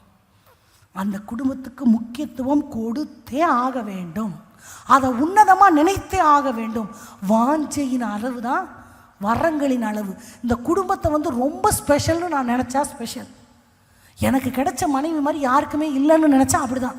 எனக்கு கிடைச்ச மாதிரி வீட்டுக்கார் யாருக்குமே இல்லைன்னு நினச்சா அதுதான். இல்லை இது ஒன்றுக்கும் இல்லைன்னு நினச்சா அதுதான். எதை நான் சொல்கிறேனோ அதுதான். ஆண்டவர் இதில் மட்டும் ஆப்ஷன் தரவே இல்லை. ஆண்டவர் கொடுத்தது தான், சம்பந்தமே இல்லை அப்படின்னாலும் அப்படி தான். நான் அடிக்கடி சொல்லியிருக்கிறேன், அந்த முந்தி ஜாடிக்கேற்ற மூடின்னு கணவன் மனைவிக்கு ஒரு ஜெபம் வைக்கும் போது அதில் பேம்பலெட்ஸுக்கு என்ன ஃபோட்டோ போடலான்னு சொல்லிட்டு மீடியா தம்பிகள்கிட்ட பார்த்து கேட்டார். ஒருத்தன் சொன்னான், பாஸ்டர் இவ்வளோ பெரிய ஜாடி, அதுக்கு கொஞ்சம் கூட சம்மந்தம் இல்லாத இத்தினூண்ட மூடி, என்ன சொல்ல வரான்னு புரிஞ்சிச்சா? அப்படி தான் ஆண்டவர் வைப்பார், அப்படி தான் ஆண்டவர் படைப்பார். ஆனாலும் இந்த நூல் முப்புரி நூல். ஆண்டவர் கணவன் மனைவி, கணவன் மனைவி மட்டும் இருந்தால் மூட்டிக்கிட்டு தான் இருக்கும். அது கூட இன்னொரு நூல் சேர்ந்து இருக்கிறதுனால எல்லாவற்றையும் அது அவ்வளோ லேஸில் அறுக்க முடியாது. நான் உன்னதம் உன்னதம் உன்னதம்னு நினச்சி சொல்லி பாருங்களேன். ஒருவேளை சில கணவனோ சில மனைவிகளோ ஒருத்தர் மட்டம் தட்டி பேசுறது வாழ்க்கைக்கு பழகி போன ஒன்றாக இருக்கலாம். ஆனால் இன்னையிலேருந்து அப்படி பேசாதீங்க. விளையாட்டு எல்லா நேரமும் எடுக்க முடியாது. ஆழ் மனசில் சில நேரத்தில் பதிஞ்சிரும், நான் சரியான மனைவி இல்லையோ, நான் சரியான கணவன் இல்லையோ. மனைவிகளுக்கு சொல்கிறேன், அவ்வளோ லேஸில் கணவரை உதாசீனப்படுத்தாதீங்க. எந்த கணவரும் தான் மனைவி உதாசீனப்படுத்துறதை ஏற்றுக்கொள்ளவே மாட்டாங்க. அவங்க எவ்வளோ பெரிய தலைவனாக வேணா இருக்கலாம், ஊர் உலகமே அவங்களுக்கு சல்யூட் பண்ணும். ஆனால் மனைவி மதிக்கிறத அவங்க விரும்புவாங்க. வஸ்தி அவர் அவ்வளோ பெரிய ராஜா, இந்து தேசம் முதல் எத்தியோப்பியா தேசம் வரைக்கும் அவ்வளோ பெரிய தேசங்களுக்கு ராஜா அகாஸ்வேரு. வஸ்தி தான் அழைச்சதுக்கு வரல, அதுக்கு நியாயமான காரணங்கள் இருக்கலாம். அந்த ஒரு காரணத்துக்காக ராஜ பதவியை விட்டு விலக்கும் பொழுது இந்த பிஸ்தா மெமுக்கான் கமுக்கான் அவங்கெல்லாம் என்ன சொல்லுவாங்க, இந்த விஷயத்தை தேசத்தில் இருக்கிற பெண்கள் கேட்டால் ஒருத்தனும் தான் கணவனை. அப்போது அத்தனை 2000 வருஷத்துக்கு முன்னாடியே ஆணோட பிரெயினில் என்ன ரெக்கார்டு இருக்குது? மனைவி தன்னை வேற என்னத்தை கேட்டாங்க இருக்கா? பிறக்கும் போது அப்படியே மூளை அப்படியே புதுசாக மேனுஃபேக்சர் ஆகிலாம் வர்றதில்ல, ஏற்கனவே மூளையில் நிறையா அப்லோட் ஆகி தான் வருது எல்லாருக்குமே. அந்த மாதிரி காலமாக ஆண் மூளையில் ரெக்கார்ட் பண்ணப்பட்டிருக்கு, மனைவி தன்னை மதிக்கணும், கண்டிப்பாக மதிச்சு தான் ஆகணும். ஏன்னா ஆண்டவர் மனவாட்டியோட கிறிஸ்துவை ஒப்பிடுறாரு கணவனை. கணவன் இப்போ ஃபெமினிசம் அப்படி ரொம்ப வந்துருச்சுப்பா. என்னவா ஃபெமினிசம் ஈக்விட்டி. நான் ஃபெமினிஸ்டெல்லாம் கிடையாது. அது நேரத்தில் ரொம்ப அப்படியே தாழ்ந்து போங்கன்னு பேசுறவங்கெல்லாம் கிடையாது. சத்தியத்துக்குள்ளே நான் நிலையாக நிறுத்து எதை கேள்விப்பட்டாலும் வசனத்தோடு நான் ஒப்பிட்டு பார்க்குறேன். கொஞ்சம் பணிஞ்சு போகுதல், கொஞ்சம் கீழ்ப்படிதல், கொஞ்சம் சகிச்சுக்கிறது, இது எல்லாமே பெண்ணோட ஆணோட கம்பேர் பண்ணும்போது பெண்ணுக்கு கொஞ்சம் நிறையா இருக்குது. மனுஷனில் மட்டும் இல்லை, மிருகத்துக்கு கூட. நான் அடிக்கடி சொல்லியிருக்கேன், ஒரு குட்டி இருக்கும் குரங்கு, கொரில்லான்னு வச்சுக்கோங்க. ஆண் கொரில்லா கோவம் அந்த குழந்தைய தூக்கி செவுத்துல வீசிடும். ஆனால் பெண் கொரில்லா அப்படி பண்ணாது. ஒரே ஸ்பீஷியஸ் தான், ஒரே சாப்பாடை தான் சாப்பிடுது. பெண்ணுன்ற ஒரு ஒரு ஒரு அந்த ஜெண்டர் பேஸ்டு கேரக்டரில் தெய்வம் இருக்கிறார். ஜீவனை பாதுகாக்கிற ஒரு குணத்தை ஒரு பெண்ணுக்குள்ள ஆண்டவர் வச்சிருக்கிறார். அந்த பெண்ணுக்கு குழந்தை மட்டும் இல்லை, ரோட்டில் ஒரு நாய்க்குட்டி பசியாக இருந்தால் கூட ஒரு இரக்கம் வரும். அதை நேசிக்கிறோமா? எல்லாரும் மிருகத்தை நம்ம தொட மாட்டோம், சில பெண்களுக்கு பிடிக்காது. ஆனால் அது அசாங்கு போகும்போது நமக்கு மனசு கேட்காது. அது பசியாக இருந்தால் அதுக்கு ஏதாவது கொடுக்கலான்னு தோணும். கம்பேரிங் வித் மென் ஆணோட கம்பேர் பண்ணும்போது பெண்ணுக்குள்ளே அந்த இறக்கம் ரொம்ப இருக்கும். ஒரு உயிரை பாதுகாக்கணுன்றது ரொம்ப இருக்கும். தன்னுடைய குட்டியையே வீசுகிற ஆண் குரங்கோட கம்பேர் பண்ணும்பொழுது பெண் குரங்கு எவ்வளோ கோவம் வந்தாலும் குட்டியை வீசாது, அது பிடிச்சி வச்சுக்கும். அப்போது இதெல்லாம் காட் கிவன் கேரக்டர். இன்னைக்கு குடும்பங்களை சீரழிக்கிறதுக்காக பல விதங்களில் பல வார்த்தைகளை பயன்படுத்தி நீ இப்படி இருக்காதன்னு இந்த உலகம் சொல்லலாம். ஆனால் தெய்வம் கொடுத்த கேரக்டரை விட்டு கொடுக்காதீங்க. அது ஆண்டவர் பெண்ணுக்குன்னு கொடுத்தது. கொஞ்சம் சகிச்சுக்கிறது, இன்னும் கொஞ்சம் கீழ்ப்படுகிறது, இன்னும் கொஞ்சம் பொறுத்து போகிறது, சரி சரி அப்படின்னு எல்லா சூழ்நிலையும் டேக்கிள் பண்ணி நான் இறங்கி போனோமா. நான் கேட்குறேன், என் குடும்பம் என் கணவனுக்கு இறங்காமல் வேறு யார்கிட்ட நான் இறங்கி போகிறேன்? அப்படி ஒரு டிக்னிட்டியை நான் மெயின்டைன் பண்ணி நான் என்னத்தை சம்பாதிக்க போகிறேன் இந்த உலகத்தில்? எவ்வளோ இறங்கி போகிறனோ அவ்வளோ நான் ஆண்டவர் பறவையில் மேலே தான் நிற்கிறேன். ஆமாவா? Where is my self respect? இருக்குது. வாழவே முடியாத கொலைகாரன்னா கண்டிப்பாக நீங்கள் வாழவே வேண்டாம் நானே சொல்லுவேன். நான் சொல்லுவேன் சில பெற்றோர்கிட்ட, முன்ன பின்ன தெரியாத கல்யாணம் பண்ணி கொடுக்குறோம், மனுஷன் நம்பி கல்யாணம் பண்ணுறோம், மிருகமாக மாறிட்டாங்கன்னா நீ வந்துடு அம்மா வீட்டுக்கு. வேறு என்ன பண்ண முடியும்? சாகட்டுன்னு ஒப்பு கொடுக்க முடியுமா? ஆனாலும் சகிச்சு போய் சின்ன சின்ன சண்டைகளெல்லாம் பெரிதுபடுத்தாமல் குடும்பத்தை கொண்டு போகிற ஒரு ஆக்க சக்தியை ஆணை விட ஆண்டவர் பெண்ணுக்கு நிறைய கொடுத்துருக்கிறார். அது ஆண்டவர் கொடுத்த character. Never give it up. அது இருக்கட்டும், அதுதான் அழகு. ஆணாக இருக்கட்டும் பெண்ணாக இருக்கட்டும், ஆணுக்குள்ளேயும் சில தாய்மை குணங்கள் இருக்கும். இறக்கப்படுறது, ஒருத்தவங்களை பார்த்தா ஹெல்ப் பண்ணுறது, அது ரசிக்கிற மாதிரி இருக்கும். அது அவ்வளோ ரேஷியோ இருந்தால் தான் அழகாக இருக்கும். ரொம்ப பொம்பளை மாதிரி இருந்தால் நம்மளால் ஐயா என்ன ஏதோ மிஸ் ஆகுது இல்லை அப்படி தோணும். பெண்ணும் அதே மாதிரி தான். பெண்மை ஹைலைட்டடாக இருக்கணும், கொஞ்சம் வீரம் கொஞ்சம் தைரியம் வந்து ரசிக்கிற மாதிரி இருக்கும்.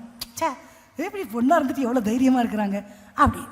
அந்த ரேஷியோ அவ்வளோ இருந்தால் தான் அழகாக இருக்கும். அதுக்கு மிஞ்சி போச்சுன்னா நல்லா இருக்காது. ஓரளவுக்கு தான் எல்லாமே அழகாக இருக்கும். ஆண்டவர் எவ்வளோ படைச்சாரோ அப்படி. இதில் ஒரு விஷயத்தை உங்களுக்கு நான் சொல்லுகிறேன்.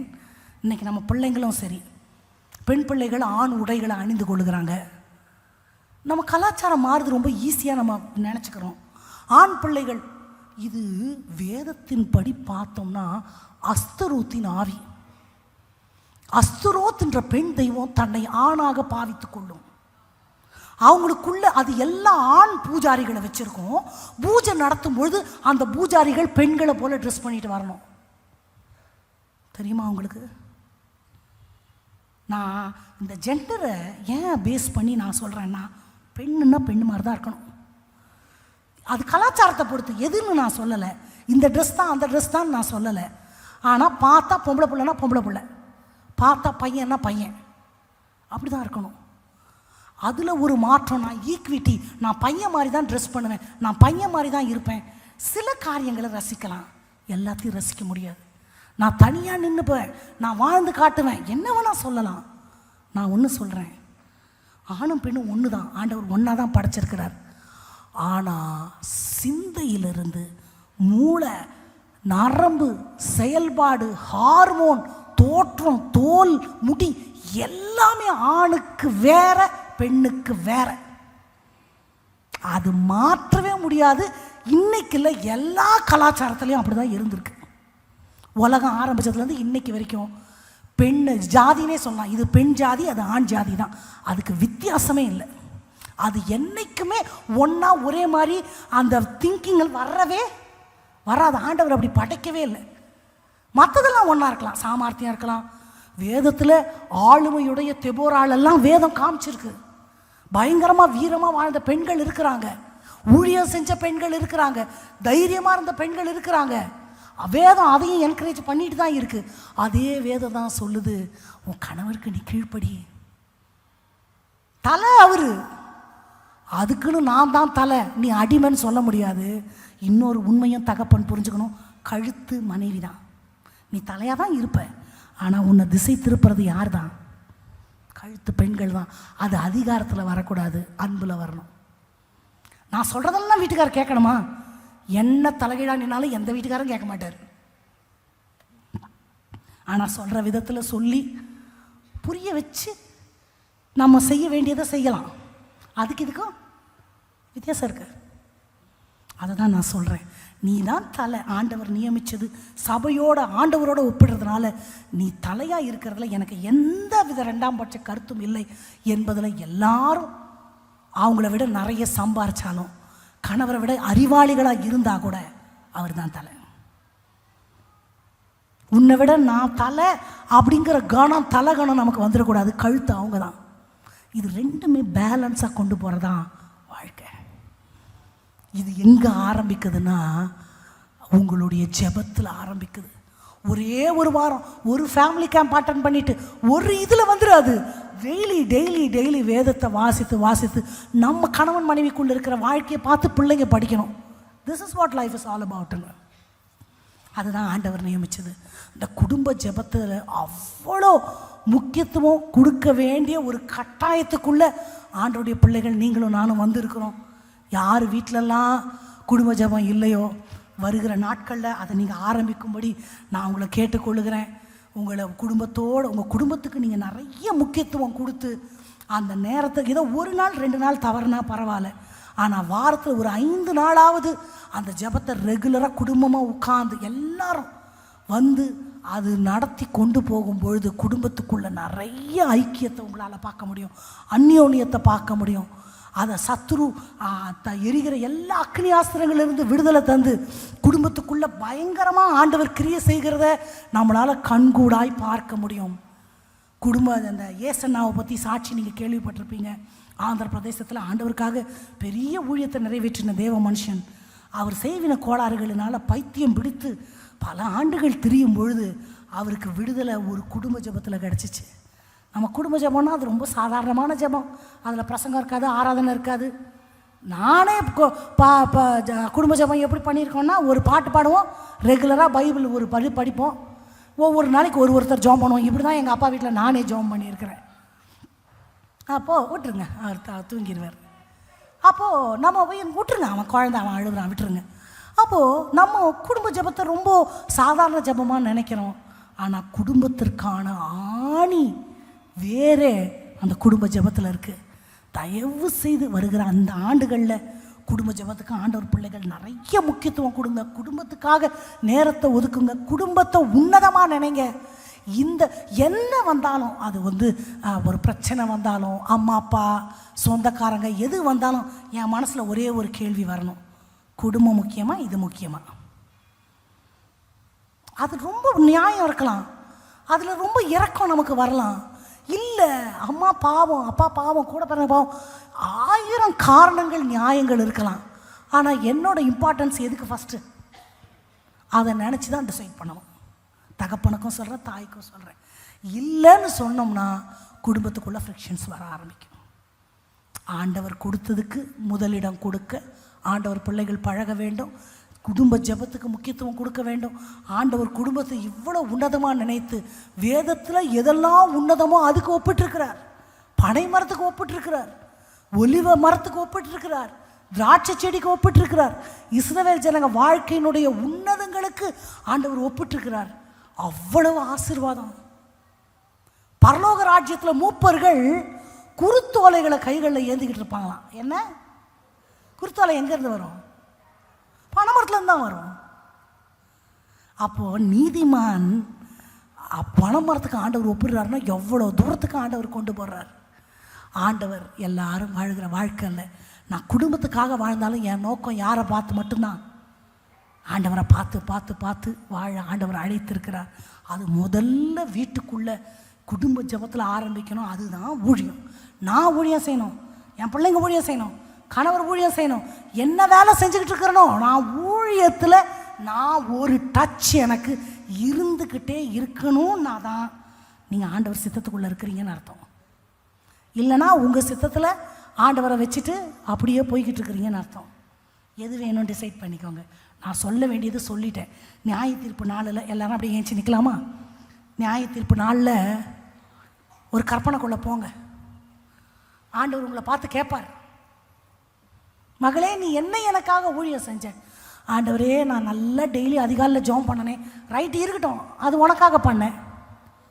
ஆண்டவரே தவறாமல் பைபிள் வாசித்தேன். ஆண்டவரே ரைட்டு, இருக்கட்டும், நான் உன்னை பரலோகத்துக்கு தான் அனுப்புவேன், இல்லைன்னுலாம் சொல்லலை.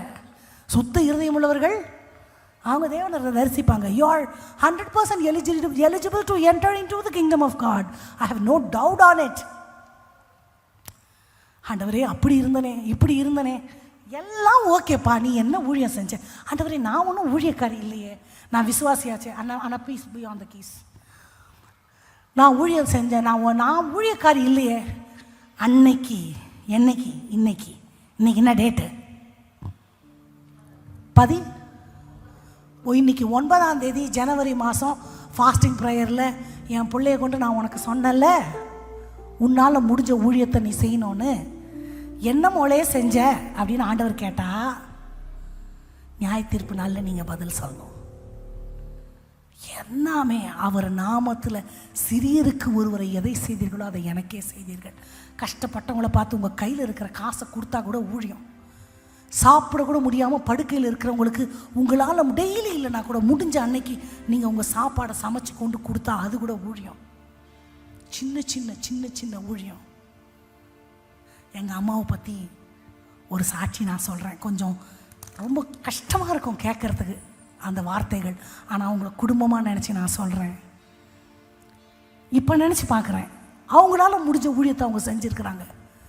எங்கள் வீட்டுக்கிட்ட பிச்சை எடுக்கிற ஒரு பாட்டி வருவாங்க. அவங்க பேர் எங்களுக்கு தெரியாது. எங்கள் வீட்டில் நாங்கள் பொம்பளை பிள்ளையாக இருக்கிறதுனால வாசலில் வந்து பாப்போய் பாப்போயின்னு கூப்பிடுவாங்க. அதனால் நாங்கள் அப்போது கார்ட்டூன் பாப்போய் இதை செயலர்னு ஒன்று வரும். அதனால் பாப்போய் இதை செயலர் வந்திருக்கிறாரு நக்கல் அடிப்போம். அந்த பாட்டிக்கு ஒரு காலை மடக்கவே முடியாது.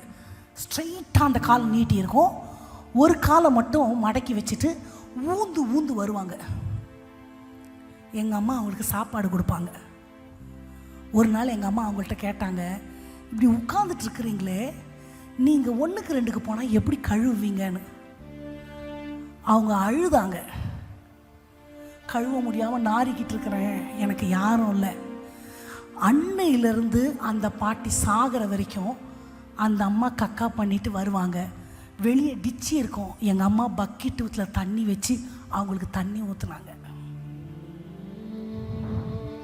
நான் பார்த்துருக்கேன். இப்போ நான் அதை உன்னதமாக நினைக்கிறேன். அன்னைக்கு அம்மாவுக்கு இது தேவையான்னு நினச்சேன். அந்த பாட்டி சாகிற வரைக்கும் எங்கள் அம்மா செஞ்சாங்க. எங்களை ஸ்கூலுக்கு அனுப்பிக்கிட்டே இருப்பாங்க. பாப்போயிடுவாங்கம்மா அவங்க ஃப்ரெண்டு வந்திருக்குன்னு நக்கல் அடிப்போம். நாங்கள் யாரும் போக மாட்டோம். இருக்கிற வேலையை விட்டுட்டு, எங்கள் அம்மாவுக்கு முட்டி வலி தான் அப்போவே, தாங்கி தாங்கி ஒரு சின்ன பக்கெட்டில் தண்ணி எடுத்துன்னு போய் அவங்களுக்கு தண்ணி ஊற்றுவாங்க. ஊற்றுனா அவங்க கழுவிக்குவாங்க. அம்மா கழுவணும்னு அவசியம் இல்லை, ஆனால் ஊற்றுறதுக்கு ஒருத்தர் வேணும். அவங்களுக்கு ஒரு கை இல்லை, ஒரு கால் இல்லைல்ல, தரையில் உட்காந்துன்னு எப்படி கழுவுவாங்க? கால் நீட்டிக்கிட்டு இருக்கிறாங்கல்ல. அந்த சிறியரில் ஒருவருக்கு செஞ்சதை தான் நினச்சி ஆண்டவர் நாங்கள் 4 பிள்ளைங்களையும் ஊழியத்தில் வச்சுருக்கிறார். எங்கள் அம்மா குறித்த சாட்சியெல்லாம் பெருசாக வெளியே தெரியாது, ஆனால் எங்கள் அம்மா செஞ்சாங்க. அந்த அம்மா செத்து போனப்போ ஓன்னு அழுது இவங்க தான் முனிசிபாலிட்டிக்கு ஃபோன் பண்ணாங்க. அவங்க செத்தப்போ எங்கள் வீட்டுக்கு நியூஸ் வந்துச்சு, நீங்கள் ஒருத்தவங்களுக்கு தண்ணி கழுவிடுவீங்கள, கால் கழுவ, அந்த அம்மா அங்கே செத்து கிடக்குன்னு. அப்புறம் முனிசிபாலிட்டி வந்து அள்ளிட்டு போனாங்க. இன்றைக்கி நான் அதை உன்னதமாக நினைக்கிறேன். அன்றைக்கெல்லாம் கிண்டல் பண்ணிட்டு தான் இருந்தேன், அம்மாவுக்கு வேறு வேலை இல்லைன்னு. ஆண்டவர் பிள்ளைங்களை நம்ம என்ன செய்கிறோம்? சின்ன சின்ன சின்ன சின்னது. ஆண்டவருக்காக நான் ஏதாவது செய்ய வாழ்நாள் அது ஆயுள் பொருத்தனையாக இருக்கணும். வாழ்க்கையில் நான் இதை செய்வேன், ஒரு தடவையாவது நான் செஞ்சிருவேன். அந்த மாதிரி பொருத்தனைகளை ஆண்டவர் எதிர்பார்க்கிறார் நம்மக்கிட்ட. எல்லாத்தையும் வாங்கிட்டு அப்படியே போகிற வாழ்க்கைக்கு நம்ம அழைக்கப்படலை. நாம் அழைக்கப்பட்ட அழைப்புன்னு ஒன்று இருக்குது. அந்த அழைப்புலேயும் ஆண்டவர் நோக்கத்தை வைத்திருக்கிறார். அவருக்காக என்ன செய்ய போகிறோன்ற பொருத்தனை பண்ணிட்டு இந்த ஆலயத்தில் சொல்லிட்டு நம்ம போக போகிறோம். ஏதோ ஒன்று பாட்டு பண்ணாலும் சரி, வசனம் வாசித்தாலும் சரி, எனக்காகன்னு பண்ணுற ஜெபம் இல்லாமல் ஆண்டவருக்காக அல்லது பிறருக்காக. ஆலயத்தில் வந்து ஊழியம் செஞ்சாலும் சரி, ஊழியக்காரனோட தோள் கொடுத்தாலும் சரி, அதுக்கு தான் ஆண்டவர் அழைச்சிருக்கிறார். அந்த ஊழியம் முதல்ல எங்கே ஆரம்பிக்குதுன்னு சொன்னேன்? குடும்பத்தில், குடும்ப ஜெபத்தில். நம்ம செய்வோமா? கண்களை மூடி ஆண்டவரை நோக்கி பார்க்கலாம். உங்கள் சித்தம் செய்வது எனக்கு மன்னாவா இருக்கட்டும்பா, என் பசி தீக்கிற ஆகாரமாக இருக்கட்டும் ஐயா. உங்களை நான் நோக்கி பார்க்கிறேன். ஆண்டவரே, எல்லாரும் வாழ்கிற வாழ்க்கைக்கு நீங்கள் எங்களை அழைக்கலப்பா. நீங்கள் அழைச்சதுக்கு ஒரு நோக்கம் இருக்குன்னா, என் பொருத்தனைகள் உமக்கு ஏற்புடையதாகட்டும். பொருத்தனைகளின் தேவன் நீர், அதை நீர் கணக்கில் வைப்பீர் அல்லவா? இறக்க செய்யுங்க ஆண்டவரே.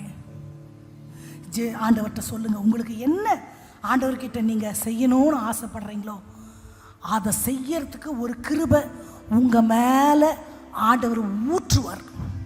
உங்கள் இருதயத்தில் அதுக்கான திட்டத்தை தருவார். ஆவியானவர் இடைபடுவார். அதுக்காக நான் ஜெபம் பண்ண போகிறேன். நீங்கள் ஆசையாக இருக்குன்னா அதை மட்டும் சொல்லுங்கள்.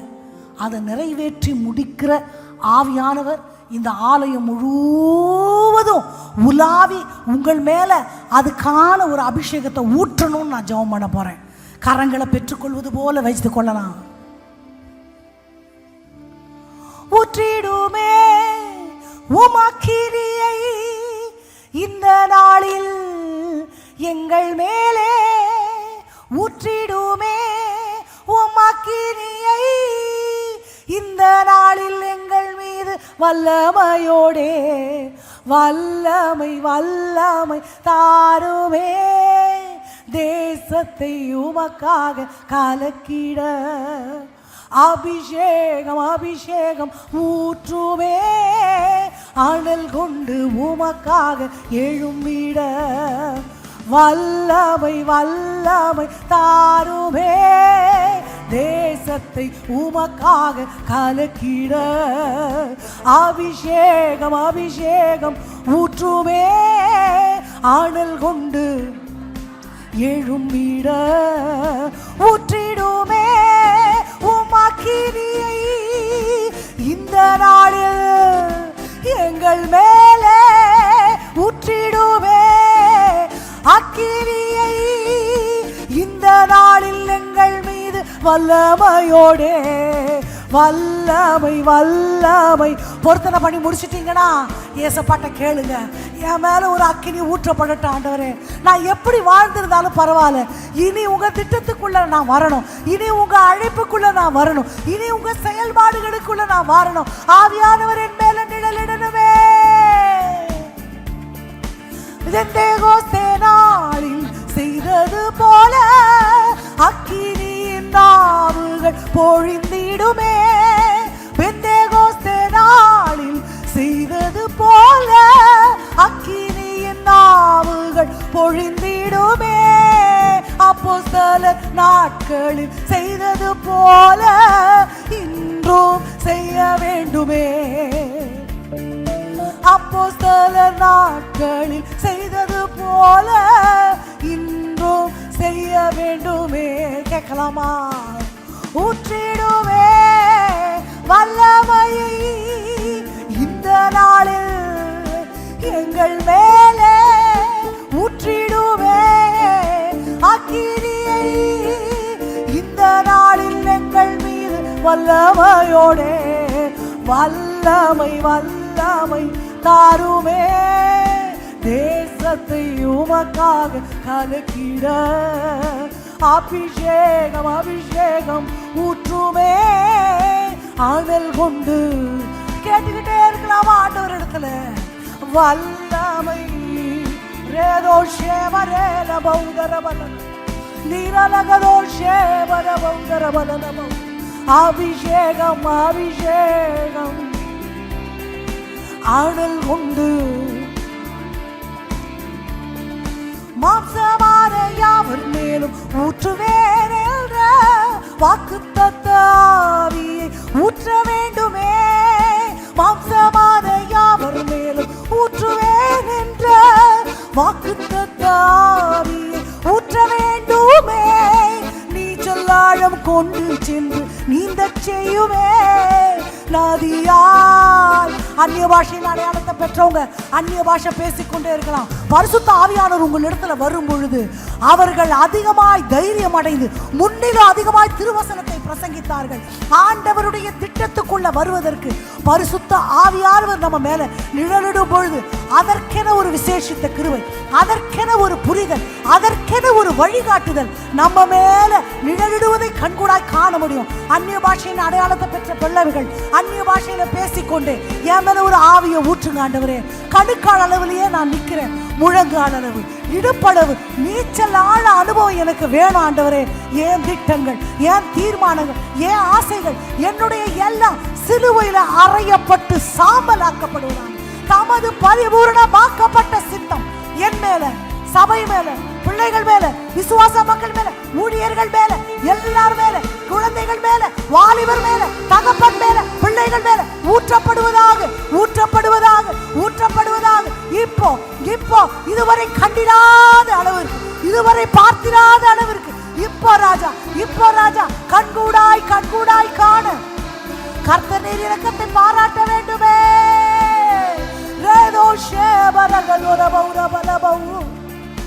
ஊற்றிடுவே உம் வல்லமையை இந்த நாளில் எங்கள் மேலே ஊற்றிடுவே உம் அக்கினியை இந்த நாளில் எங்கள் மீது வல்லமையோடே வல்லமை பெற்றுக்கொள்வது போல கேட்கலாமா? எமல ஊற்றுங்கப்பா, கொஞ்சோண்டு எனக்கு பத்தாதையா, கண்கூடா நான் காணணும், என்னை பார்க்கிறவர்கள் ஒரு வித்தியாசத்தை காணும்படி. அப்பா, இதுவரை பார்க்காத ஒரு ஆழம், அந்த மகா பரிசுத்த ஸ்தல அனுபவம் நாங்க வாஞ்சிக்கிறோம் ஐயா.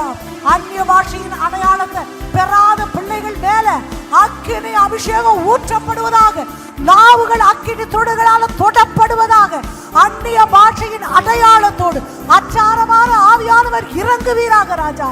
எங்க கண்கள் அதை பார்க்கணும் ஐயா, எங்க கண்கள் அதை பார்க்கணும் ஐயா, எங்க இருதயங்கள் அதை பார்க்கணும் ஐயா.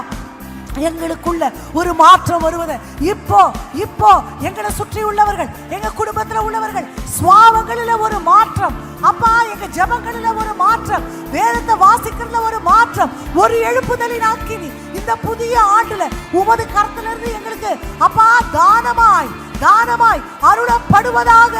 இதுவரை கண்டிராத அளவிற்கு ஊற்றுமையா ஊற்றுமையா ஊற்றுமையா நிரம்பி வழியத்தக்கதாய் ஒருத்தருக்குள்ள இருந்து இன்னொருத்தருக்கு, ஒருத்தருக்குள்ள இருந்து இன்னொருத்தருக்கு அக்கினியாய் பரவத்தக்கதாய் அப்பா, ஒரு காட்டு தீய போல எங்க இருதயங்களை ஓக்கு நேராய் கொழுந்து விட்டு எரிய கர்த்தரை இறக்க செய்ய வேண்டுமே, இறக்க செய்ய வேண்டுமே. தாகமுள்ளவர் மேல் தண்ணீரை ஊற்றுகிறவர் ஐயா, வறண்ட நிலத்துல ஆறுகளை ஊற்றுகிறவர் ஐயா. எங்க கண்கள் காணும்படி அப்பா, அப்போ சில நாட்களில் செய்தது போல் எங்க நாட்களில் எங்க பிள்ளைகள் அதை கண்கூடாய் காண சாட்சியாய் விளங்கத்தக்கதாய் கர்த்தருடைய ஓங்கிய புயத்தின் அந்த பராக்கிரமம் எங்க வாழ்க்கையில வெளிப்படுவதாக ராஜா. இன்றைக்கு இன்றைக்கு இன்றைக்கு இன்றைக்கு ஜீவனுள்ள சாட்சிகளை எழுப்பும்படி இன்றைக்கு இன்றைக்கு கர்த்தர் நீர் ஊற்றுவீராக ராஜா.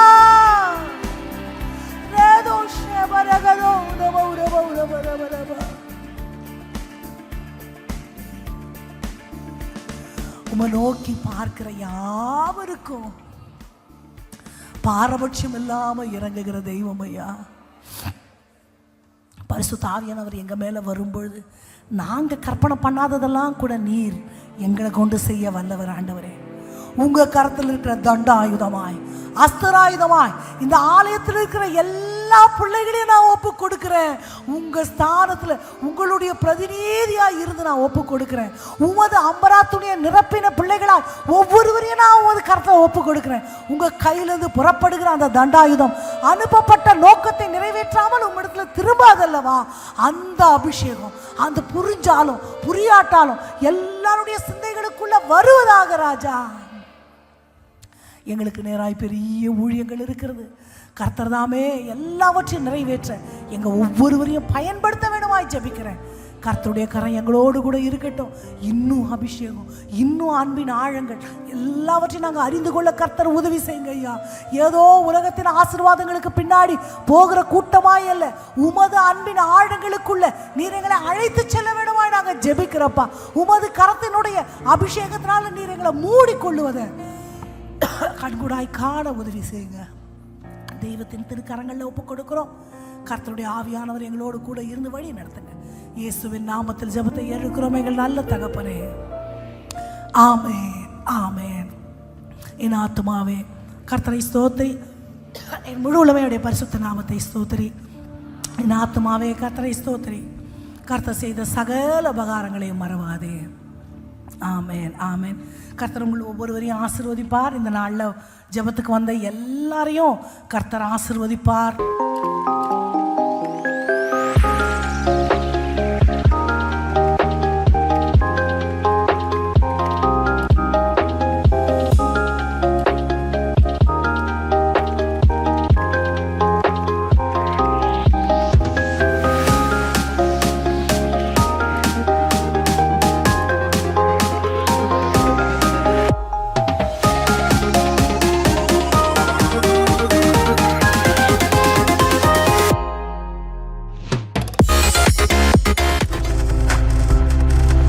நீங்கள் பார்த்து கொண்டிருப்பது உங்கள் ஜாய் டிவி. உங்கள் துக்கம் சந்தோஷமாய் மாறும்.